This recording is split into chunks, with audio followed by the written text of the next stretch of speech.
నమస్తే మిత్రులారా, నేను మీ శ్రీనివాస్ చౌహాన్ అడ్వకేట్.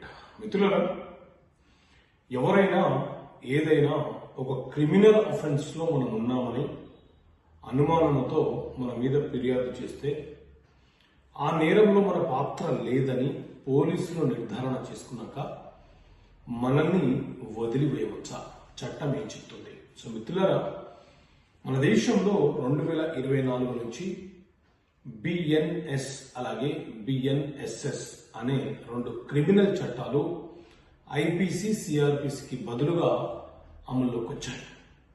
సో ఈ బిఎన్ఎస్ఎస్ చట్టంలోని సెక్షన్ 189 ఏం చెప్తుంది అంటే, పోలీసులు ఏదైనా ఒక నేరం జరిగిందని పరిశోధన మొదలుపెట్టినప్పుడు మనకు వ్యతిరేకంగా ఎలాంటి ఆధారాలు లభించకపోతే సొంత పూచికత్తు మీద పోలీసులు మనల్ని వదిలిపెట్టవచ్చు. ఆ నేరానికి సంబంధించిన పరిశోధనలో పలానా వ్యక్తికి సంబంధించి ఎలాంటి ఆధారాలు లభించలేదు కాబట్టి అతనిని కస్టడీలోకి తీసుకొని రిమాండ్ చేసే అవకాశం లేదని భావిస్తూ వారి సొంత పూచికత్తుపై వదిలిపెట్టవచ్చు అని చెప్పి ఈ సెక్షన్ 189 అనేది చాలా స్పష్టంగా వివరణ ఇస్తుంది.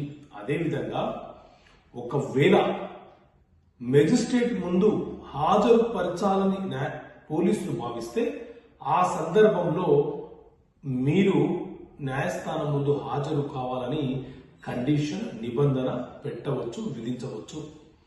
సో ఇలా మన దేశంలో ఉన్నటువంటి క్రిమినల్ చట్టాలు, సివిల్ చట్టాలు, మ్యారేజ్కి సంబంధించిన యాక్ట్ ఏం చెప్తుంది, చెక్ బౌన్స్ కేసులకు సంబంధించిన అంశాలు ఏంటి, ఇలా బేసిక్ ఇన్ఫర్మేషన్, బేసిక్ నాలెడ్జ్ అనేది మనకి ఎంతో అవసరం.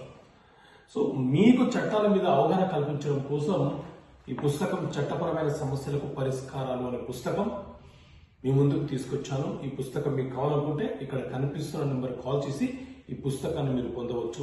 ప్రైస్ జిఎస్టి పోస్టల్ ఛార్జెస్ తో కలుపుకొని 650 రూపాయలు. కనీస అవగాహన చట్టాల మీద ఉండాలన్న ఉద్దేశంతో ఈ పుస్తకాన్ని మీ ముందుకు తీసుకొచ్చాను. ఓకే మిత్రులారా, థ్యాంక్ యూ. జై హింద్.